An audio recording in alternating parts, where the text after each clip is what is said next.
오늘 말씀 빌립보서 2장 12절 13절을 우리 함께 읽겠습니다. 그러므로 나의 사랑하는 자들아, 너희가 나 있을 때뿐 아니라 더욱 지금 나 없을 때에도 항상 복종하여 두렵고 떨림으로 너희 구원을 이루라. 너희 안에서 행하시는 이는 하나님이시니 자기의 기쁘신 뜻을 위하여 너희에게 소원을 두고 행하게 하시나니. 아멘. 여러분, 오늘 본문 12절에서 사도 바울은 너희 구원을 이루라 하고 말하고 있습니다. 여러분, 여러분에게는 이 명령이 어떻게 들리는지 모르겠습니다만은 이 명령은 기독교 역사에서 큰 논쟁을 일으킨 명령입니다. 여러분께 단도직입적으로 질문을 드립니다. 여러분, 구원은 우리가 이루어야 하는 겁니까? 아니면 오직 하나님의 선물입니까? 여러분의 이 질문에 당연히 구원은 오직 하나님의 선물이라고 대답을 할 겁니다. 그러나 여러분, 놀라지 마시기 바랍니다. 구원은 하나님의 선물이기도 하지만은 동시에 우리가 이루어야 하는 것이기도 하다는 사실입니다. 여러분, 구원이란 무엇입니까? 여러분은 이 질문에 구원은 우리가 하나님께 우리의 죄를 용서받는 거라고 대답을 하실 겁니다. 여러분, 이 대답은 맞습니다. 구원은 우리가 하나님께 우리의 죄를 용서받는 겁니다. 중요한 것은 여러분, 우리가 이미 하나님께 우리 죄를 용서받았다는 사실입니다. 에베소서 1장 7절입니다. 우리는 그리스도 예수 안에서 하나님의 은혜의 풍성함을 따라 예수의 피로 말미암아 속량 곧 죄사함을 받았느니라. 골로새서 1장 13절 14절입니다. 하나님께서 우리를 흑암의 권세에서 건져내사 그의 사랑의 아들의 나라로 옮기셨으니 그 아들 예수 안에서 우리가 속량 곧 죄사함을 얻었도다. 근데 여러분, 기억하시기 바랍니다. 우리가 이미 죄 용서함을 받은 것은 우리가 하나님께 받을 구원의 일부일 뿐입니다. 여러분, 구원은 궁극적으로 우리가 변화되어서 하나님의 나라에 들어간 겁니다. 여러분이 알다시피 우리 구주 예수 그리스도께서 이 세상 끝에 다시 오실 때 죽음을 정복하신 예수 그리스도의 죽지 않는 몸처럼 우리의 몸도 변화가 돼서 천국에 들어가게 될 것입니다. 빌립보서 3장 20절 21절입니다. 그러나 우리의 시민권은 하늘에 있는지라 거기로부터 구원하는 자 곧 주 예수 그리스도를 기다리노니 예수께서는 만물을 자기에게 복종하게 하실 수 있는 자의 역사로 우리의 낮은 몸을 자기 영광의 몸의 형체와 같이 변하게 하시리라. 고린도전서 15장 50절에서 53절입니다. 보라, 내가 너희에게 비밀을 말하노니 우리가 다 잠잘 것이 아니요 마지막 나팔의 순식간에 호련히 다 변화되리니 나팔 소리가 나매 죽은 자들이 썩지 아니할 것으로 다시 살아나고 우리도 변화되리라. 이 썩을 것이 반드시 썩지 아니할 것을 입겠고 이 죽을 것이 죽지 아니함을 입으리로다. 여러분, 생각만 해도 놀랍지 않습니까? 하나님께서는 이 세상 끝에 하나님의 아들 예수 그리스도께서 다시 오시는 날 예수님을 믿는 저와 여러분의 현재 죽을 몸을 예수 그리스도의 죽지 않는 몸처럼 죽지 않는 몸으로 변화시켜 주실 것입니다. 그리고 이어서 이 죽지 않는 몸을 입은 저와 여러분으로 천국에 들어가서 영생을 얻게 하실 겁니다. 바로 이것이 하나님께서 저와 여러분을 위해서 예비하고 계시는 최종적인 구원입니다. 여러분이 아시는지 모르겠습니다만은 약 일주일 전에 서울의 봄이라는 영화가 나왔는데요. 상영이 된 지 6일 만에 200만 명이 넘을 정도로 많은 사람들이 보고 있습니다. 여러분, 이 영화는 지금으로부터 44년 전인 1979년에 12월에 일어난 소위 12.12 사태를 다루고 있습니다. 여러분이 아시겠습니다만 그날은 소위 하나회라는 군대 사조직을 운영하고 있었던 보안사령관 전두환이 당시 계엄사령관이었던 정승화 씨를 불법 체포를 했고, 하나회 소속 장군들의 부대를 동원해서 쿠데타를 일으킴으로써 군권을 장악한 날입니다. 여러분이 알다시피 그 후에 1980년 광주에서 5.18 민주화 항쟁이 일어나는데요. 전두환과 하나회는 공수부대와 탱크와 헬리콥터를 동원을 해서 수백 명의 광주 시민을 학살을 하고 항쟁을 무력으로 진압합니다. 그 후에 최규하 대통령은 전두환의 압력에 못 이겨서 1980년 8월 16일 대통령에서 사퇴합니다. 그리고 이어서 전두환은 1980년 9월 1일 대통령에 취임합니다. 또 7년 후에는 하나회 2인자였던 노태우도 대통령에 취임합니다. 기억하시기 바랍니다. 제가 이 이야기를 하는 이유는 정치적인 논평을 하기 위함이 아닙니다. 단지 세월의 빠름을 말하기 위함입니다. 여러분, 44년 전에 이 나라를 제 마음대로 쥐고 흔들었던 전두환과 노태우가 지금 어디에 있습니까?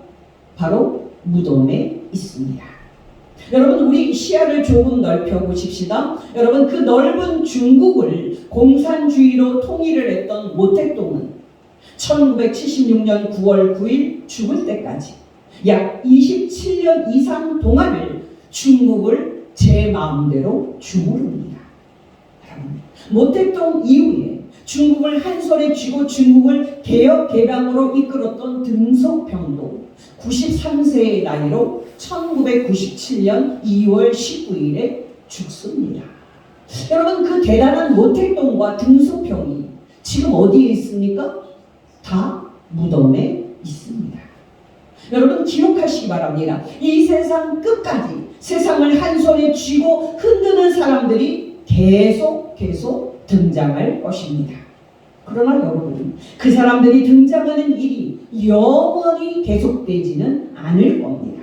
이 세상 끝에 하나님의 아들이신 예수 그리스도께서 반드시 다시 오셔서 이 세상 모든 사람들을 최후 심판하실 것입니다.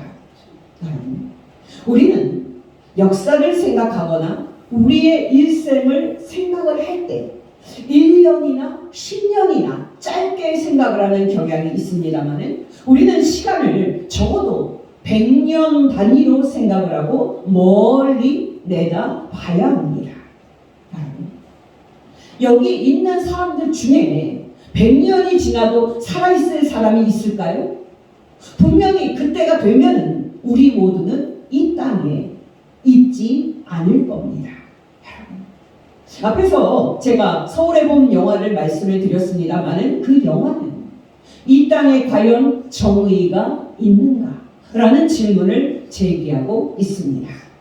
그 당시 12.12 때 반란군 전두환에 맞서서 정의의 편에 섰던 두 장군 장태환과 정병주 장군은 심한 고문을 받고 강제적으로 예편이 됐고 그 후에 두 장군을 포함하여 많은 가족들이 목숨을 끊는 등 일생 동안 고난의 길을 겪었습니다.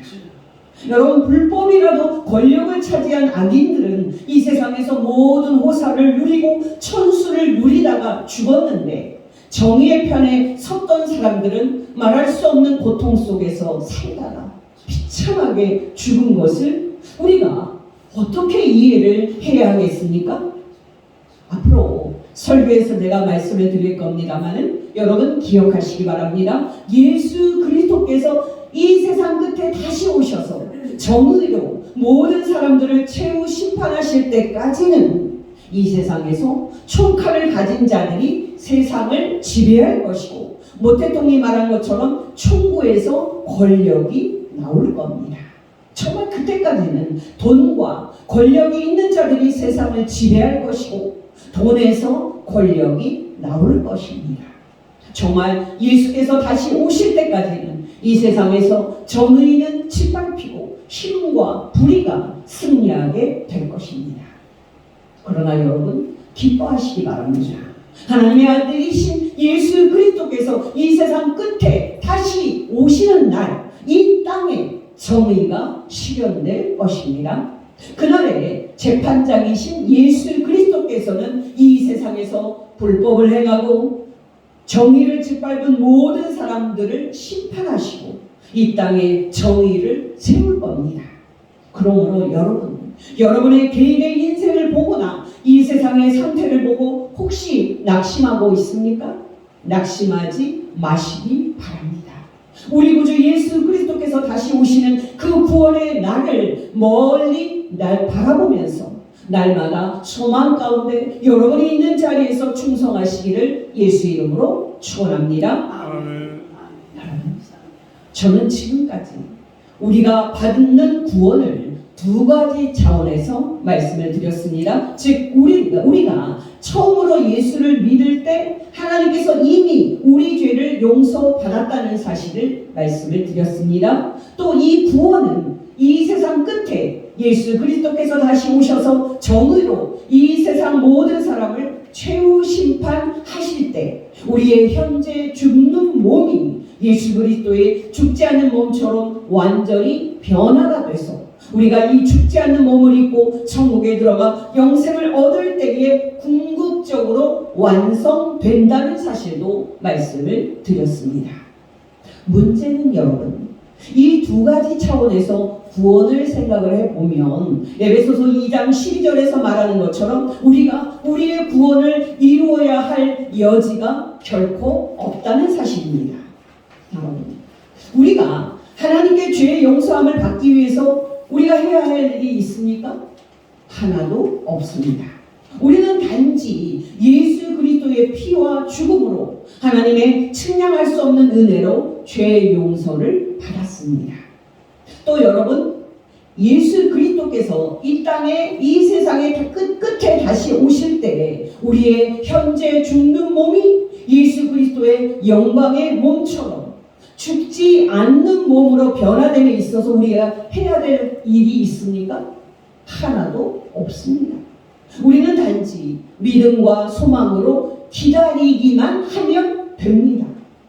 그렇다면 여러분, 우리 구원을 이루기 위해서 현재 힘쓰라고 명령을 하는 사도 바울의 그 권면을 우리가 어떻게 이해를 해야 합니까? 성도들에게 거룩하게 살라는 명령이 있음을 상기시켜 드립니다. 베드로전서 1장 14절에서 16절입니다. 너희가 순종하는 자식처럼 전에 알지 못하던 때에 따르던 너희 사욕을 본받지 말고 오직 너희를 부르신 거룩한 이처럼 너희도 모든 행실에 거룩한 자가 되라. 기록되었을 때 내가 거룩하니 너희도 거룩할지어다 하셨느니라. 또 하나님 자신의 말씀입니다. 레위기 11장 44절 45절입니다. 나는 여호와 너희의 하나님이라. 내가 거룩하니 너희도 몸을 구별하여 거룩하게 하고 땅에 기는 길짐승으로 말미암아 스스로 더럽히지 말라. 나는 너희의 하나님이 되려고 너희를 애굽에서 인도하여 낸 여호와라. 내가 거룩하니 너희도 거룩할지어다. 또 예수님의 말씀입니다. 마태복음 5장 43절에서 48절입니다. 또 내 이웃을 사랑하고 내 원수를 미워하라 하셨다는 것을 너희가 들었으나 나는 너희에게 이르노니 너희 원수를 사랑하며 너희를 박해하는 자들을 위하여 기도하라. 이같이 한즉 하늘에 계신 너희 아버지의 아들이 되리니 이는 하나님이 그 해를 악인과 선인에게 비추시며 비를 의로운 자와 불의한 자에게 내려주시니라. 너희가 너희를 사랑하는 자를 사랑하면 무슨 상이 있으리요? 세리로 이같이 아니하느냐? 또 너희가 너희 형제에게만 무난하면 남보다 더하는 것이 무엇이냐? 이방인들도 이같이 하지 아니하느냐? 그러므로 하늘에 계신 너희 아버지의 온전하심과 같이 너희도 온전하라. 예수님을 믿는 우리에게 이 세상에서 살 때에 더 이상 세상 사람들처럼 죄짓지 말고 의롭고 정결하게 살라고 또 하늘에 계신 우리 아버지 하나님처럼 사랑하면서 살라고 말하는 이 명령들을 우리는 어떻게 이해를 해야 합니까? 여러분, 오늘날 한국교회 성도들은 예수님을 처음으로 믿을 때 우리가 하나님께 이미 죄의 용서함을 받았다는 사실을 믿습니다. 그리고 이 세상 끝에 우리 주 예수 그리스도께서 다시 오실 때 우리의 현재 죽는 몸이 죽지 않는 몸으로 변화가 돼서 천국에 들어가는 것을 믿습니다.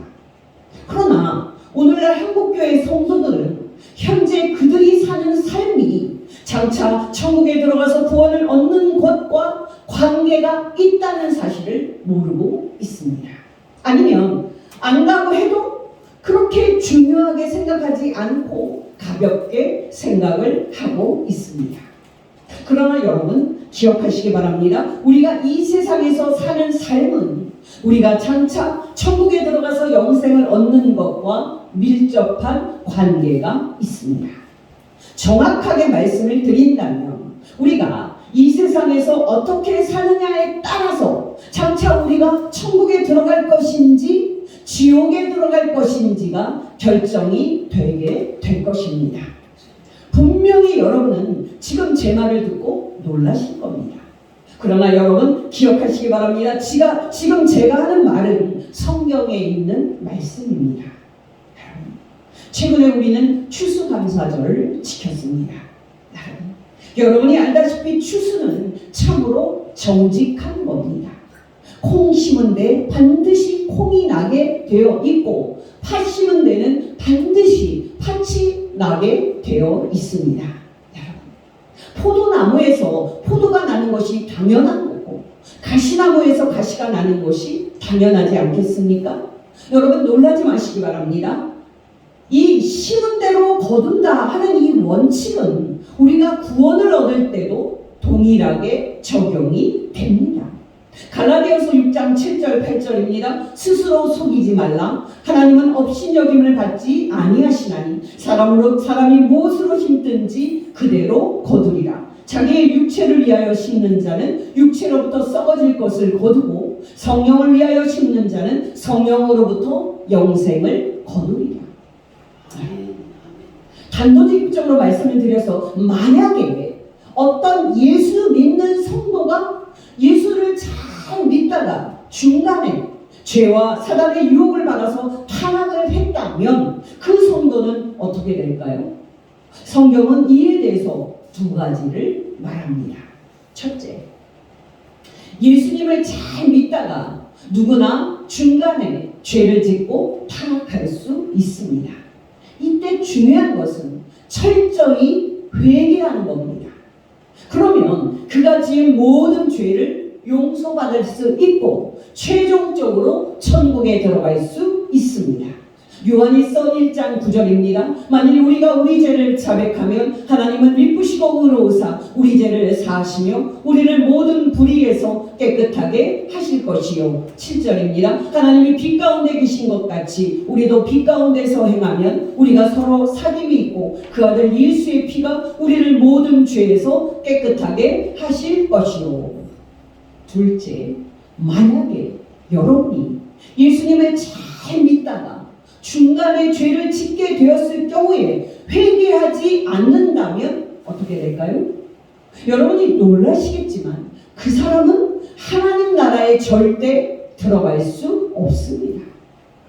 여러분은 제 말을 듣고 아니 그럼 그 성도가 구원에서 탈락할 가능성이 있다는 말입니까? 라고 저에게 물으실 텐데요. 회개를 하지 않는다면 구원에서 탈락할 가능성이 있다고 저는 말씀드릴 수밖에 없습니다.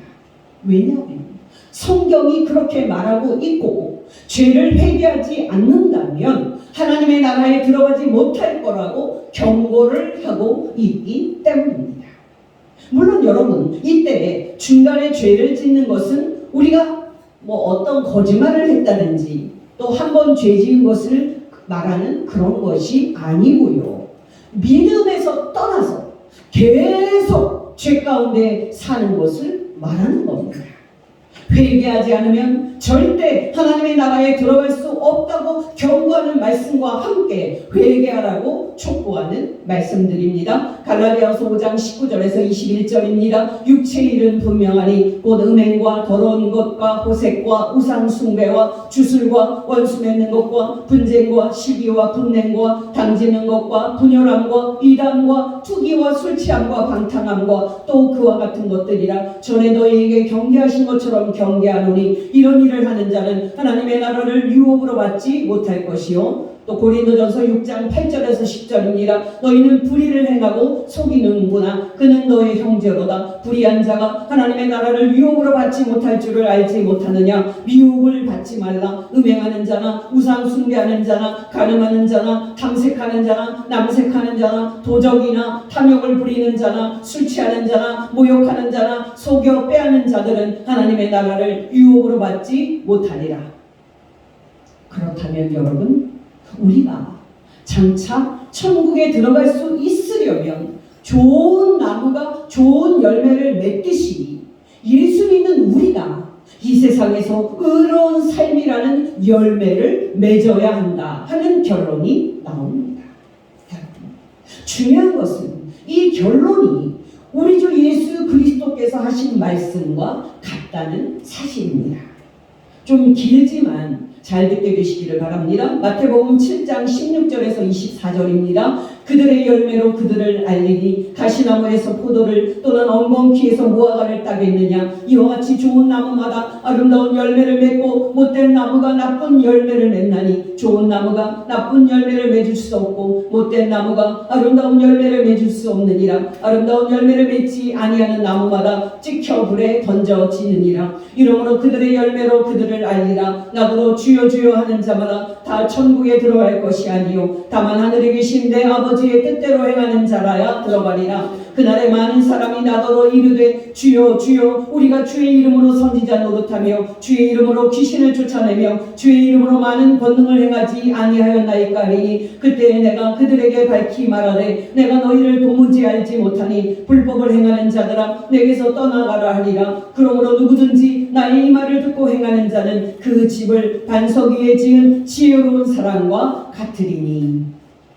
여러분, 이런 배경을 놓고 오늘 말씀 너희 구원을 이루라 하는 사도 바울의 권면을 생각을 해보면 이 세상에서 우리가 예수 믿는 사람답게 의롭게 살고 예수님의 말씀대로 순종하면서 사는 것이 장차 우리가 구원을 얻는데 필수적이라는 사실을 알 수 있습니다.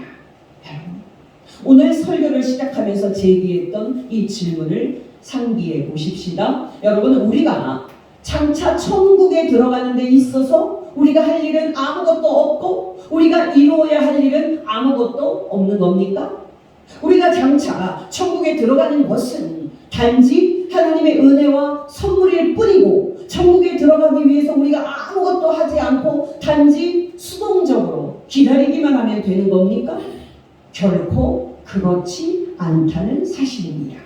최소한 우리가 하나님이 기뻐하는 사람으로 변화되어야만 천국에 들어간다고 볼 때 우리는 우리의 성품과 인격이 하나님이 기뻐하시는 좋은 사람으로 변화되도록 힘써 노력해야 한다는 사실입니다.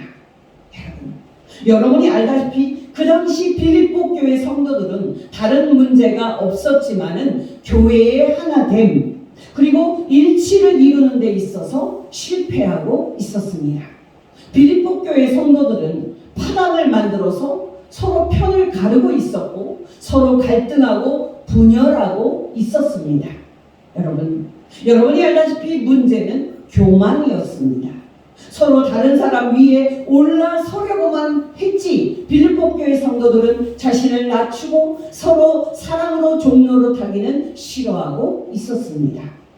여러분, 다 대장하겠다고 나서고 절대로 다른 사람 밑에는 들어가지 않겠다고 버티는 사람들이 있는 곳에 일치와 평화가 있을 수 있겠습니까? 절대 있을 수 없습니다. 여러분, 제가 유명한 강남의 큰 절 이야기를 들은 적이 있습니다.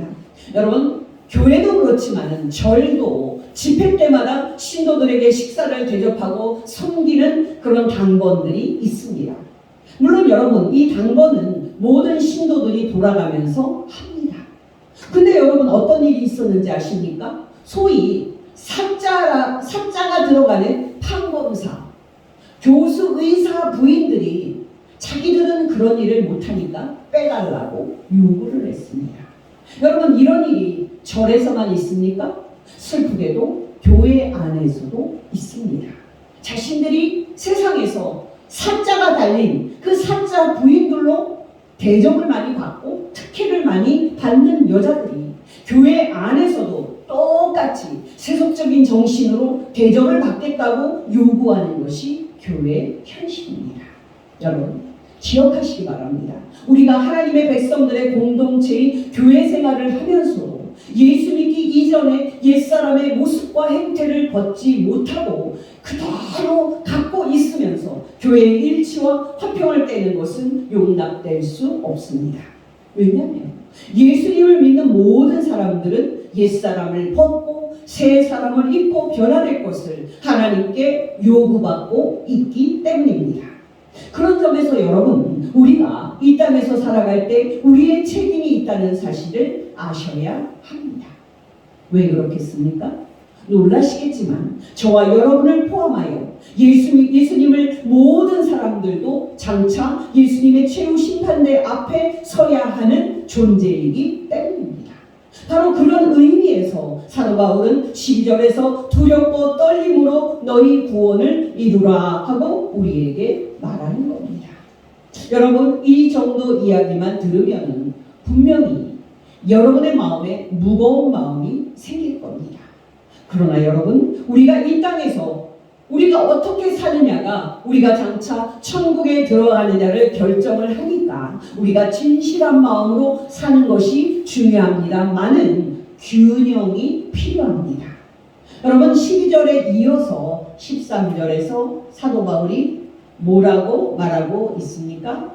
12절에서 우리가 살 때 교회의 일치와 화평을 이루기 위해서 겸손하게 살 것을 요구하고 그렇게 우리의 구원을 이루어갈 것을 요구했던 사도 바울은 놀랍게도 13절에서 하나님께서 우리 안에서 역사하심을 말합니다.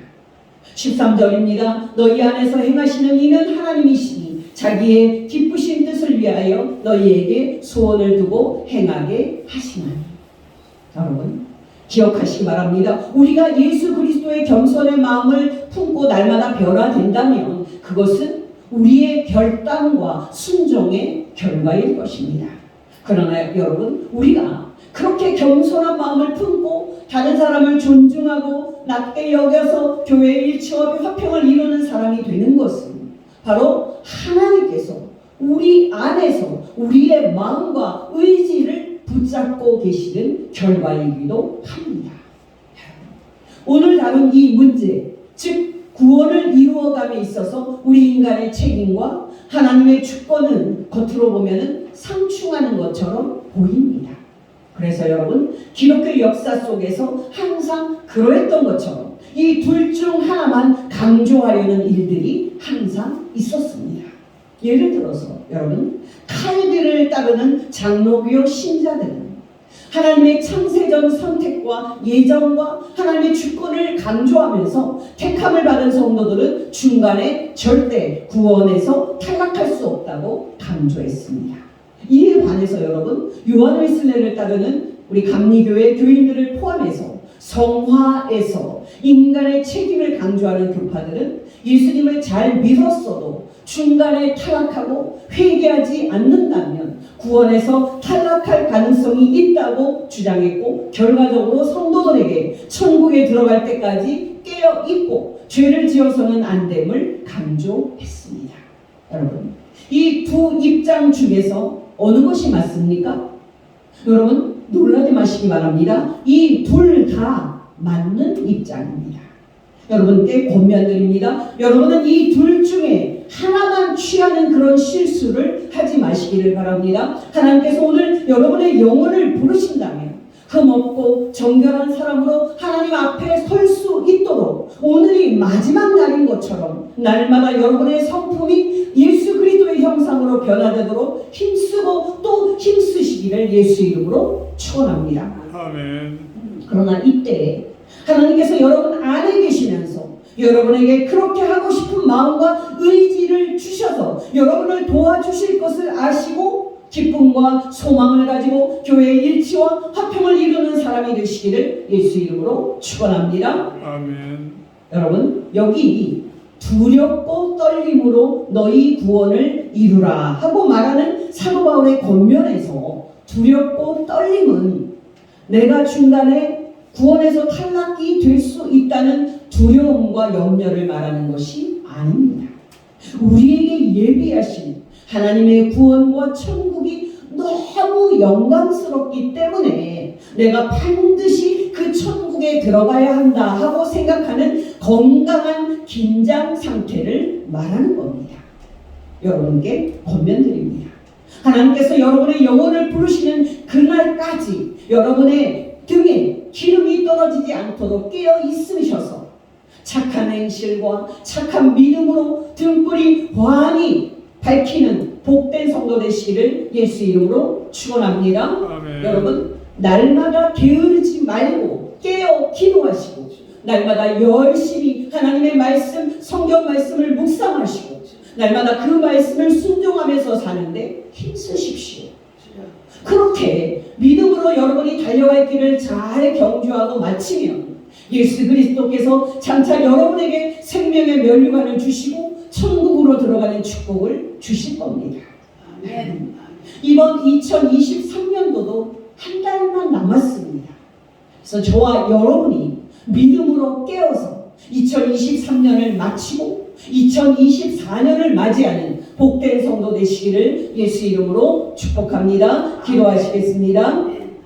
하나님 아버지, 오늘 말씀을 통해서 우리가 구원을 얻는 데 있어서 책임을 갖고 하나님께 순종해야 함과 또 하나님께서 우리 안에 계셔서 우리가 그렇게 살 수 있도록 도우시고 계심을 가르쳐 주셔서 진심으로 감사를 드립니다. 하나님 아버지, 우리에게 날마다 성령님과 말씀으로 충만하게 하여 주시사 오늘이 하나님께서 우리 영혼을 부르시는 마지막 날인 것처럼 우리가 날마다 성령으로 깨어있고 날마다 믿음으로 순종해서 하나님 앞에 기쁨으로 설 수 있도록 도와주옵소서. 그렇게 되도록 하나님께서 우리 안에 계시면서 반드시 도우실 줄을 믿습니다. 여기 미스바 교회 성도들 소수이지만은 모든 성도들이 남은 인생 죄를 미워하고 의의를 좋아하는 삶을 살다가 모두 하나님의 은혜와 예수 그리스도의 피로 천국에 가게 하옵소서. 우리 구원자이신 예수 그리스도의 이름으로 사랑이 한이 없는 하나님 아버지께 감사하며 기도하옵나이다. 아멘.